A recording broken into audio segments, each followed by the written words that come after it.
Hey everyone, welcome back to the Reclaimed Ranch.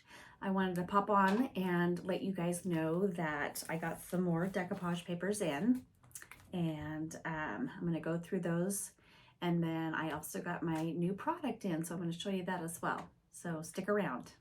Okay, let's start out with the new decoupage paper. So I have a couple of different companies that I am buying this decoupage paper from to be a stockist for.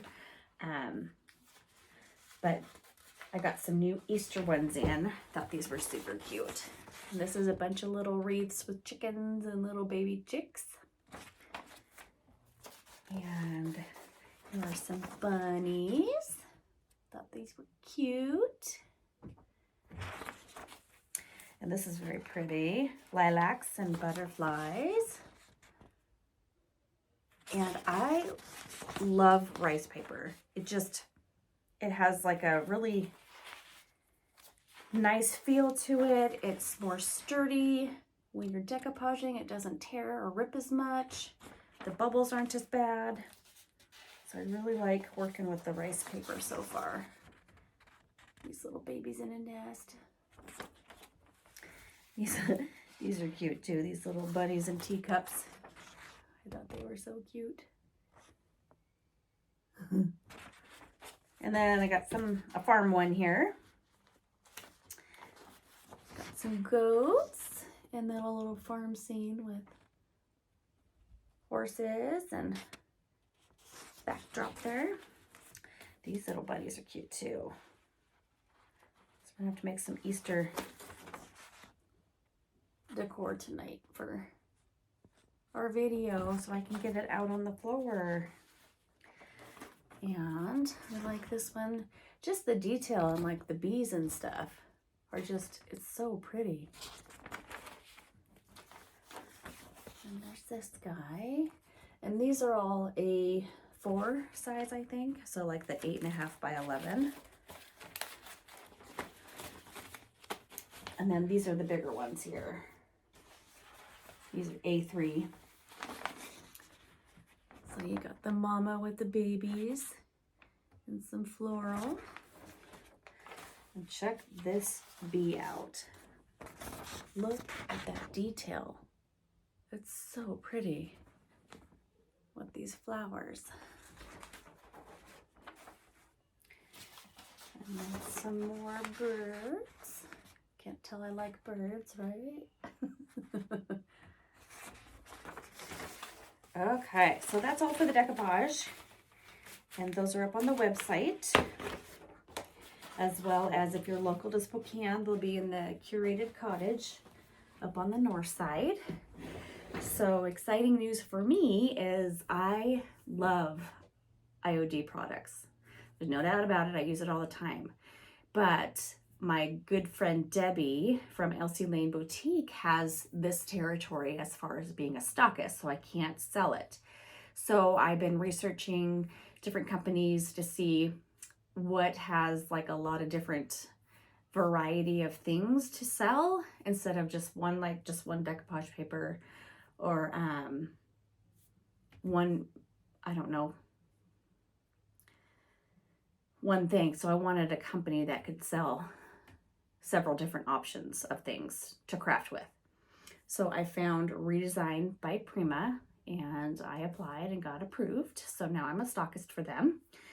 So I'm going to show you some of the things that I got so far. It's going to take a while for me to build up my stock because I do have quite a few wholesale items that I sell in my booths as well, plus my fusion paint. And so it can get a little spendy trying to buy all these products, but I want some fun things for you guys to be able to have as well. So let's start out with the transfers. And I've never done a water transfer. I don't know if you guys have, but they have these water transfers. So I figured we could start out with the labels because it's small, easy. So we're going to try this out together. I don't know if we're going to do it tonight, but definitely in an upcoming video, we'll go over that. And then these are just like your regular transfers. You have your little tool that you use to push it down on. So this is called Vintage Labels. And you can see, sorry with the ring light, all the different labels on the inside of this one. And then this is called Botanical Paradise. And I'll show you the back. You can see all the really pretty florals there. It's got some butterflies. And of course, Sunflower Afternoon. Sunflowers are going to start getting big here with the summer coming on. And I thought these owls were really cool. I saw these in a video from some other channel, and I can't remember who it was, but these postal owls I thought would be really cool to do on like a little suitcase or something. And then this is called Majestic Blooms. These beautiful purple florals. Boy, my lights are just going crazy with the reflection here, sorry. And then I got a couple different molds. This one's called Lily Flowers. And it kind of shows you, let's see if I can get it good. Shows you what it would look like. And then this is called Meadow Hair, which is perfect for Easter. You can see some of those there. And I got a few stamp sets. This one's called Linear Floral. And these are the florals here. Actually, let me flip it over. You can see it better. I thought that was really pretty. You'd be able to stamp and then color in all the florals. And then, of course, we have to have butterflies and bugs and dragonflies and bees. So this is called Monarch Collection. And it's got all kinds of really cool butterflies and pretty bees and stuff. That would be good to do with the sunflowers. And then this one's called Springtime. It's birds and branches. But I love the way they have it on this dresser here going up all the way. That was really cool. There's that one. So those are the few stamps that I have.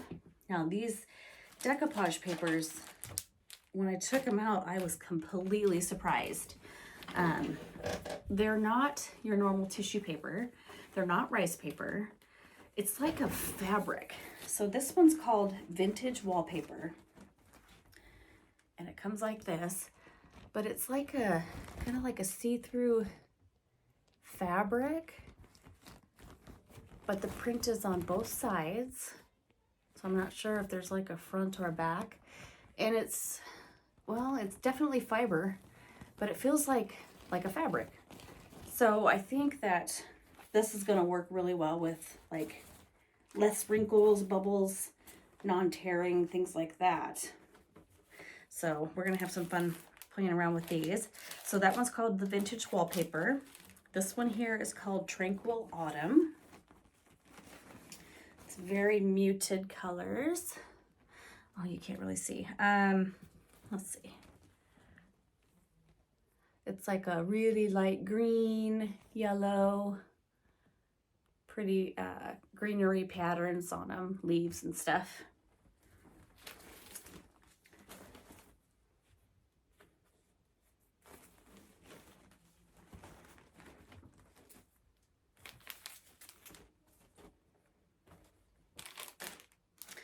And then this one is called Forest Garden. Very vibrant, very colorful. These, you can't see these colors very well in this lighting, but it's definitely a beautiful decoupage paper.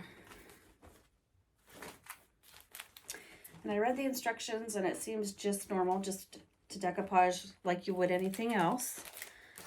So we'll give that a go and see how well it does. This one's called Greenery. Has a lot of different plants and florals. Just super pretty and very, very vibrant. So I can't wait to see this on like a white backdrop and see all those colors just really pop. And this one is called Primrose.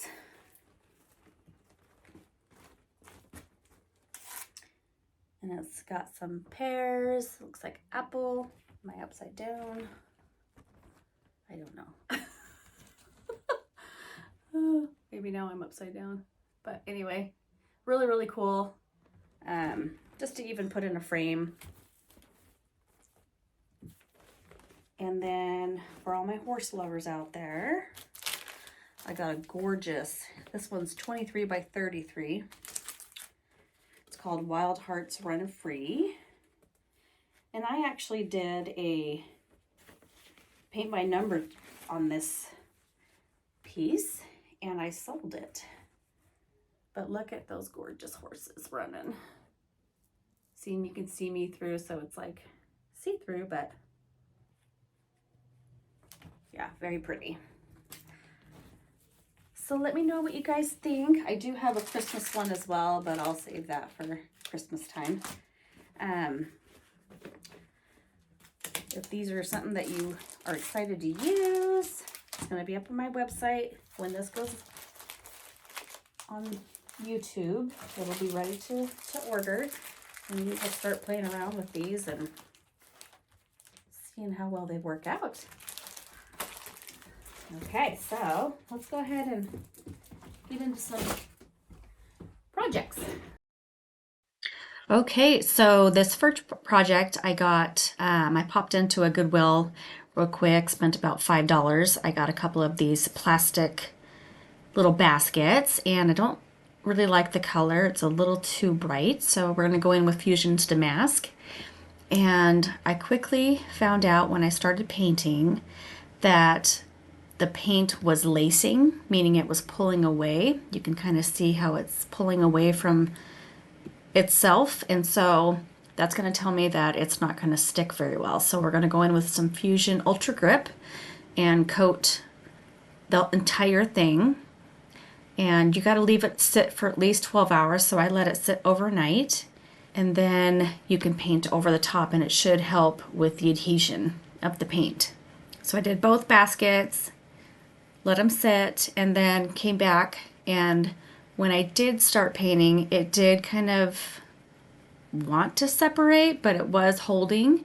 So I did the first coat, and then I would heat dry it, and then I did the second coat, and then it stayed really well. So it does have 2 coats on both of these baskets, and the one basket I'm doing right now is Damask, and the other basket I did was Buttermilk Cream. It's a really pretty yellow, and we're just gonna use the new decoupage paper that I just recently got in, and we're gonna put some bunnies on the pink one and that little chick in the wreath on the yellow, just to kind of zhuzh them up a little bit, make them a little more interesting. And then I'm gonna just put some Spanish moss in there, and you can decorate with some carrots, you can put little eggs, bunnies, whatever. Just some fun Easter decor for the home.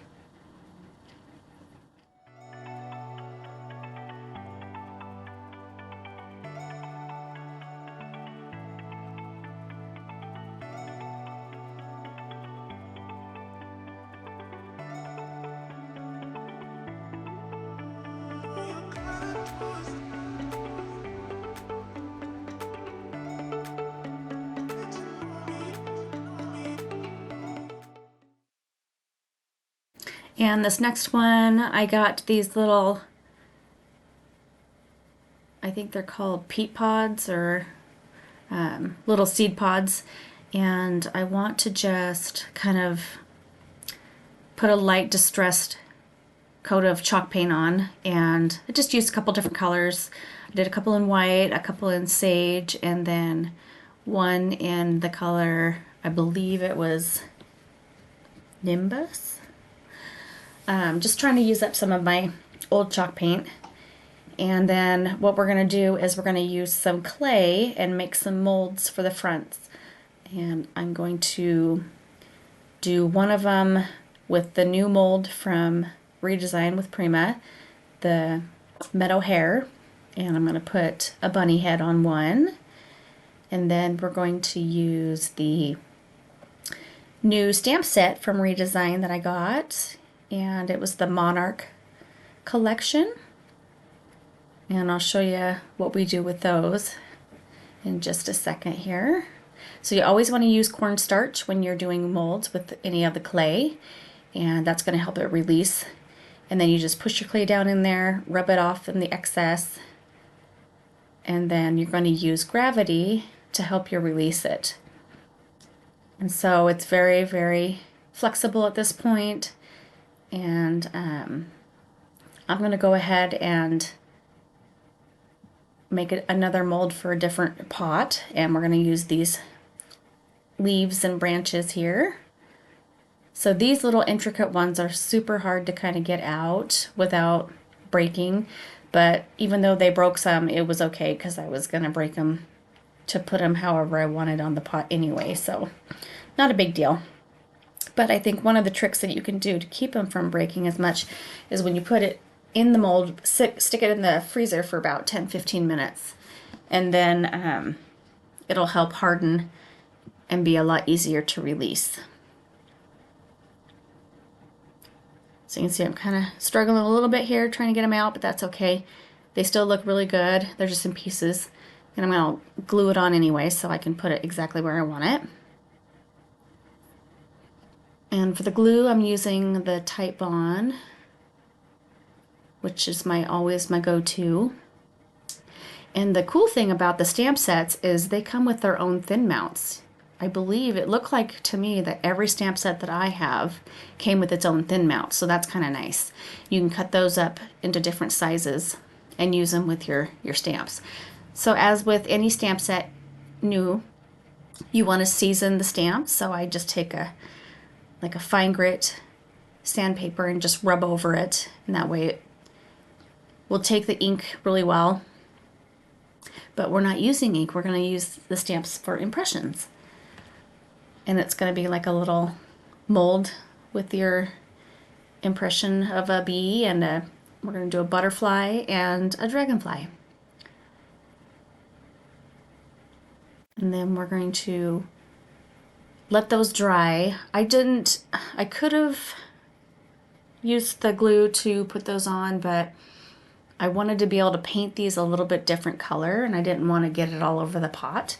So what I did was I just taped them to where I wanted them on the pot and let them sit overnight so that they would harden that way. And then the next day I can take the tape off, paint them, put the dark wax in there, and not have to worry about getting it all over the pot. These turned out super cute. Then I put a little bit of moss, Spanish moss in those as well, and same thing, you can put little seed packets or eggs or bunnies or whatever your heart desires for Easter in them. Makes a cute little gift. So on this bunny I'm using the Fusion's Antiquing Glaze. I didn't want a super dark distress on it. I just wanted it to be a little bit of a different color so that you can see the details in it. And then we're going to go in with the dark wax for the others.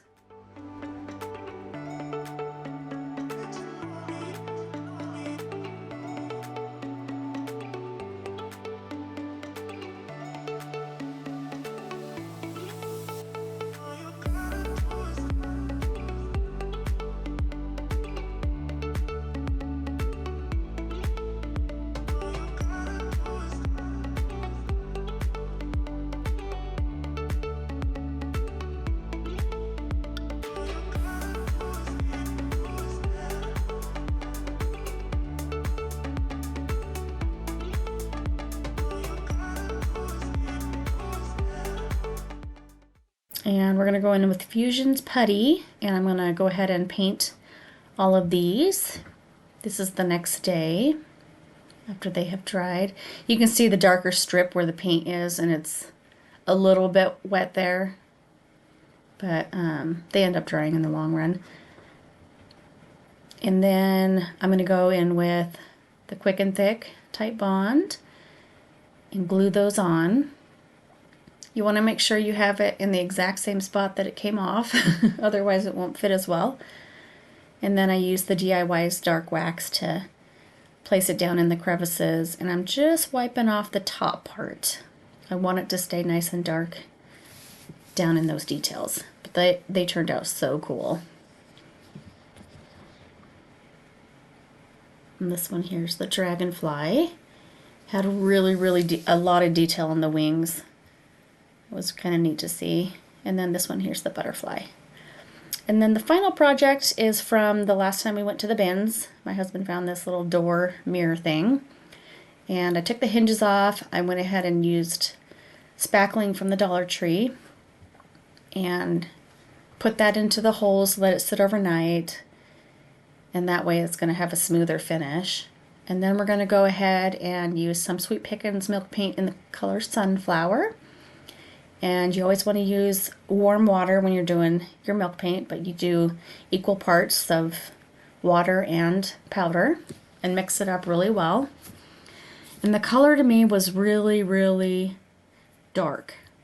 So I wanted to lighten it up, so I took some of my Fusion's milk paint in Hotel Robe, which is a bright white, added it in there, and it turned out to be the perfect color.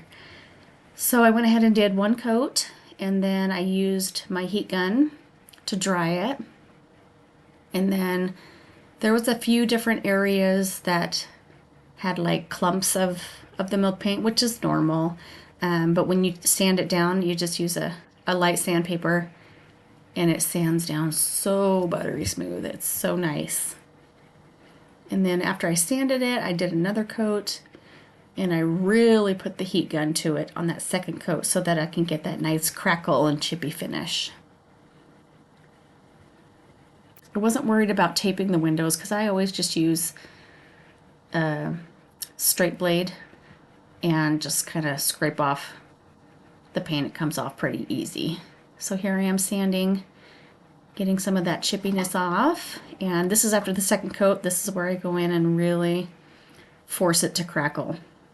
It's hard to see from this far away, but it did end up crackling pretty nice. It had some chippy areas. And I'm going to go in and use the new Sunflower afternoon transfer that I got from Redesign. And these will be up on the website. And I thought, of course, it's a sunflower color, so we might as well go with the Sunflower transfer. So I'm going to try and make it look to where it does go behind and on top. You can see the leaves kind of coming up and over, and then I make the sunflower go underneath the wood there. Give it a little bit different effect. And I really wanted to do a bee up in that upper left hand corner there, that mirror. It's still empty, so I'm still debating on whether to find a bee or not. But I just couldn't find, I didn't have any extra ones from any of my other leftover transfers. So I'll have to wait and see what we do with that, but I still think it turned out really pretty.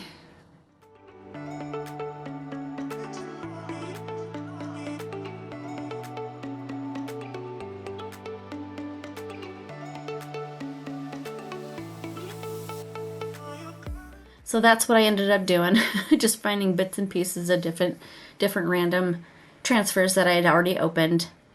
And the little knob for this door was white. I cleaned it off, and I'm using the color Oakum Infusion and giving it kind of an already distressed look with just the paint. And I know I'm out of frame here, but I think I end up showing you in just a minute here. I take a shop towel and then wipe off most of the paint, and it gives it kind of a stained, just distressed look. And I'm just gonna heat it up a little bit, dry it off, and then I'll attach it to the door there. And then the final step is I'm going to be using Sweet Pickins dark oil wax, and I'm going to put it all over the paint, the yellow paint, and that's going to highlight those crackles as well as seal the paint. You always want to seal a milk paint. Fusion, you don't have to, it already has its sealer in it, but any kind of milk paint you need to seal after using.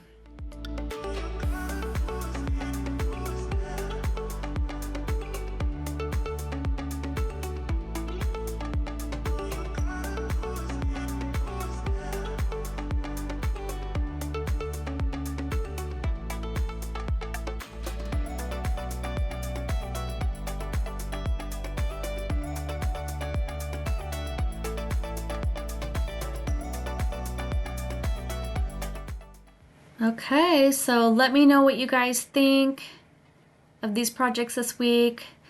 I'm excited that I've got these new products up on the website for you to be able to enjoy, and that's at thereclaimedranch.com. If you have any questions, go ahead and just email me at thereclaimedranch@gmail.com. Otherwise, have a wonderful week, and we'll see you here on Friday. Take care. Bye.